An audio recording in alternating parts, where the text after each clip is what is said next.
Alright, are we ready to film? We are ready to film. We're going to start off the clip with that little segment where you were eating them. Yeah. You're okay with that.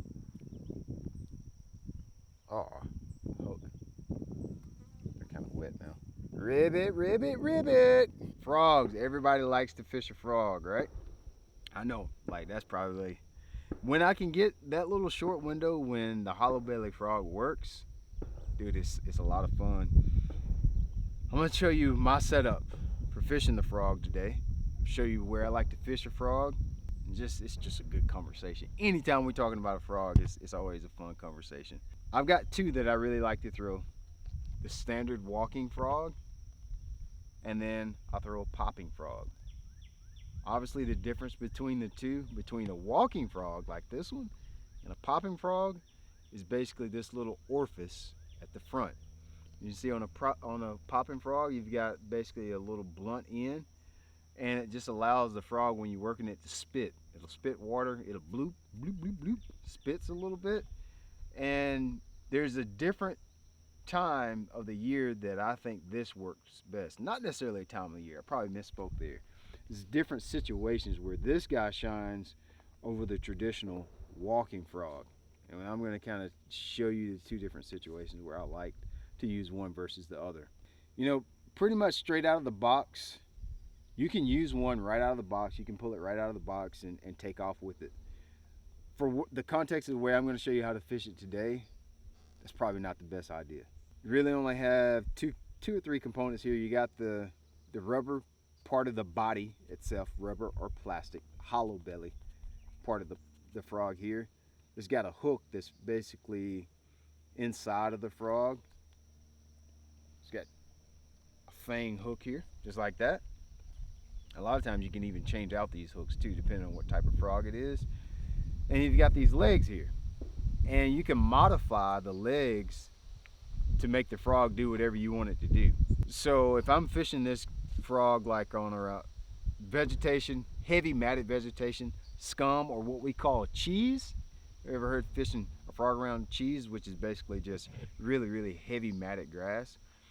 I'll leave the legs exactly like how they are, and I'm gonna tell you why. These legs are actually buoyant. They float. It's made out of a material that's buoyant. It'll float. And when you're throwing in a heavy vegetation, leaving those legs extra long like that will help keep the butt of the frog up. You give it a little bit more resistance so it doesn't sink down in the cheese, and you'll be able to work the frog a little bit better. If the butt of the frog is like just bearing up in the cheese, it'll eventually just get all around your line. It fouls up the bait and it just doesn't work quite as good. But when you leave all the legs on there just like that, when you're fishing it over really heavy matted vegetation, they're probably not just going to nip at the tail. But the problem is when you're going to be fishing it in the context like what we're doing and what I'm going to show you today, open water frogging, skipping it under overhanging banks, fishing it on just nothing like you would just a Zara spook or any kind of other topwater or a popper, you kind of want to trim these legs. The reason you want to trim them is they create so much resistance that you can't actually walk the frog. You can't make it walk the dog with really long legs like this. We're going to trim them. You can trim just one like that, or you can trim both. The shorter and the more you trim these little legs, the easier it's going to make that, I call it the Stevie Wonder. Easier it's going to be to make it do like this. You want that thing to be splish splashing, taking a bath, is what you want it to be doing when you're open water frogging like what we're doing today. I'll use, for this technique, I'll use both the traditional walking frog and I'll use the popping frog too.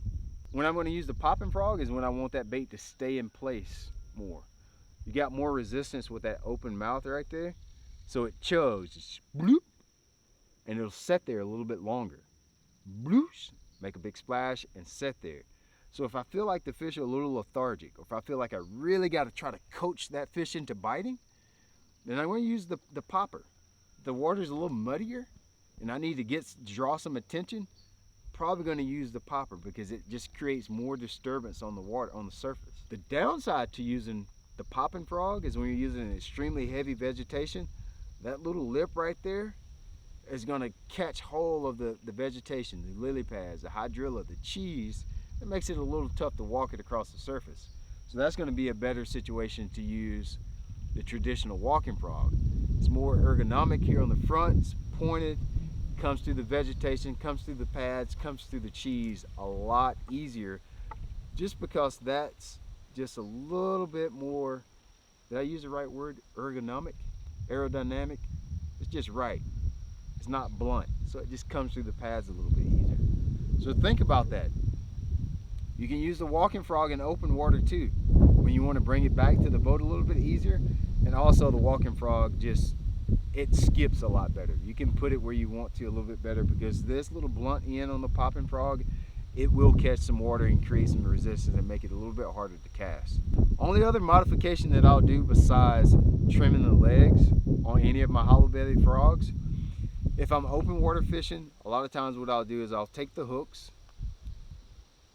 and I want them to separate from the body a little bit.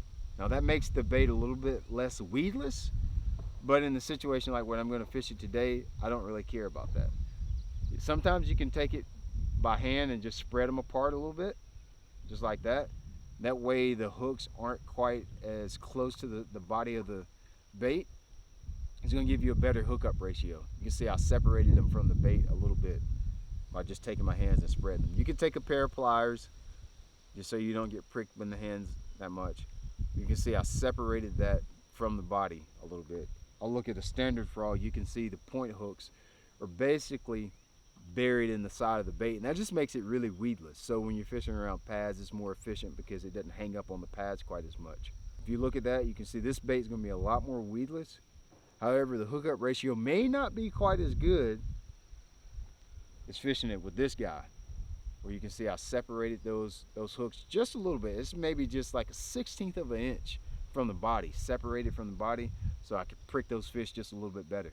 Now, rod and reel setups. This is where the conversation with frog fishing gets a little bit muddy, because everybody's got a frog rod and a frog setup that they think works the best. Open water frogging like what we're doing today, I honestly don't get to do a lot of heavy cover frogging. We just don't have that where I live, where I'm fishing. I'm going to use the same rod for the popper and the traditional walking style frog. 30-pound test is what I like. 30-pound test braided line only. Don't fool around. No mono, no copolymer, no. Don't talk to me about no other line. Braid, period. All situations. Nothing else to talk about. 30-pound test braided line, okay? And I'm going to tie this guy on. I use what's called a double Palomar knot. I'll show you how this guy works here briefly. If you know how to tie traditional Palomar, you can tie this guy. All you're going to do is, when you run the line in twice, like on the traditional Palomar, you're going to run it back through the loop one more time. So now you've got 4 strands of line going through your bait. So it's extra tough. That's what they ought to call it.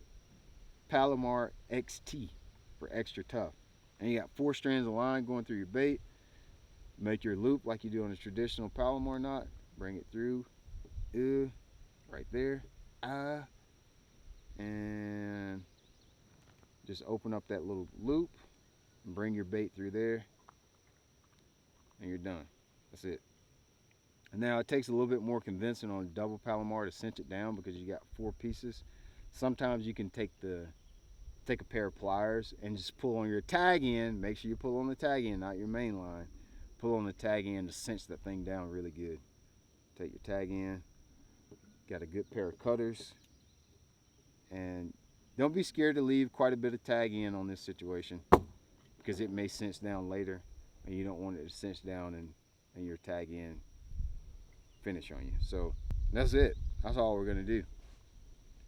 Now, we talked about my line, 30-pound test, non-negotiable, 30-pound test braid. I'm going to use a pretty fast reel, especially in open water frogging, because a lot of times the fish is hitting it and he's coming at you on the strike. So you got to catch up with him pretty quickly. 30-pound test braid. Don't talk to me about any other style line. Fast reel, 7.5 to 1 or faster. And for this technique, I'm actually using a 7.3 heavy action. I like a little bit of length just to make longer casts. A little bit of length so I've got control of the fish when I set the hook, because you might catch a donkey on it, all right? You just might. You catch big fish doing this. That's the setup. It's pretty simple. The biggest thing is the approach.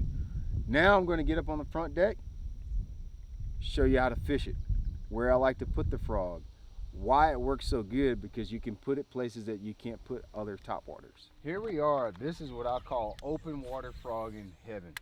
Not really fishing it around grass right now. I'm fishing it on these undercut banks. You see there's a little bit of vegetation, but it's like tree vegetation. This is not like grass water, aquatic vegetation. That's not what this is. This is just stuff that's falling down in the water. But it makes shade. It makes really good fishing habitat. Now, most of the time when you hear people talking about frogging, the first thing you think about is lily pads. You think about cheese, those big expansive mats that they have like on Lake Guntersville. But dude, I've caught a lot of fish fishing in rivers and all these places right here at home, skipping an old Kermit in places where Kermit ain't supposed to be skipped. They're just not used to seeing, especially when, this is where it really shines.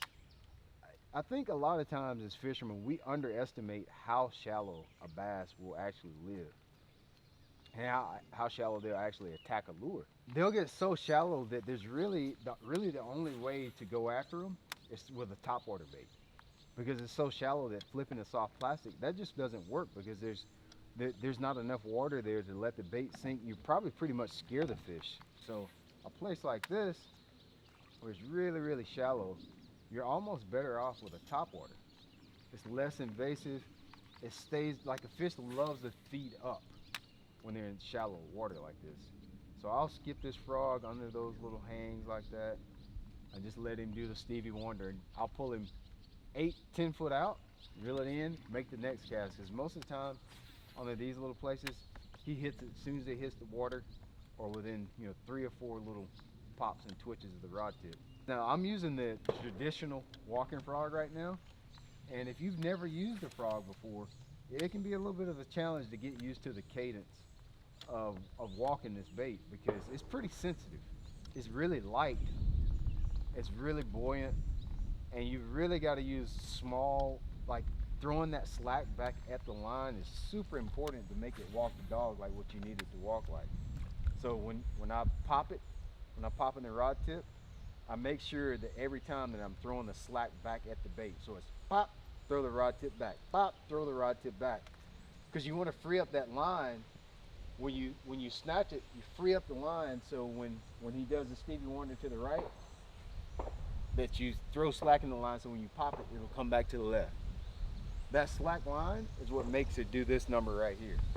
That's what makes it do the Stevie Wonders. No offense to Stevie if you're watching, I love you. I've learned a lot of your music on the bass guitar, so I love you, Stevie, but you just got the moves of a frog. What you want to do is throw that slack back at it. Every time. And you'll kind of learn how to catch a cadence with it, so you can fish it right. It's going to be tough at first. If you've never fished one, it's going to be a little tricky. Probably the first thing you're going to do is it's going to scoot. You'll see his butt scooting down in the water. If you see it doing that, where it's scooting, you're just not throwing enough slack back in the line. That's all it is. That's your only problem. Throw enough slack in it, and kind of be a little bit more finesse with your pops or your rod tip, and you'll get it to do exactly what it's supposed to do.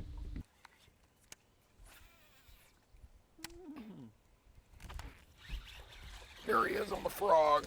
Yes. Oh yeah. Dude, he got it choked too. Now this fish, he's not the biggest fish ever caught on a frog, but what I like about him is he was aggressive. I don't like them trifling, non-aggressive bass. He's nice enough to where you can say he's not a nursery bass anyway. You see why I like to fish a frog? That's fun. You can hear that fish like him sucking it down. That just makes my heart skip. That's why I like to fish this guy. Hey, the baits that I'm using today, shopblat.com. I've got 2 different frogs in 2 different styles. I've got a popping frog and a walking frog. I've got a 275 and a 225. Throw that 225 when you're fishing in clear water. Throw that bigger one when you're fishing in stained water like this, or during the post spawn when they're eating a little bit bigger forage fish. That's gonna be the one you want. Shopblat.com. I got everything you need to catch them on a frog.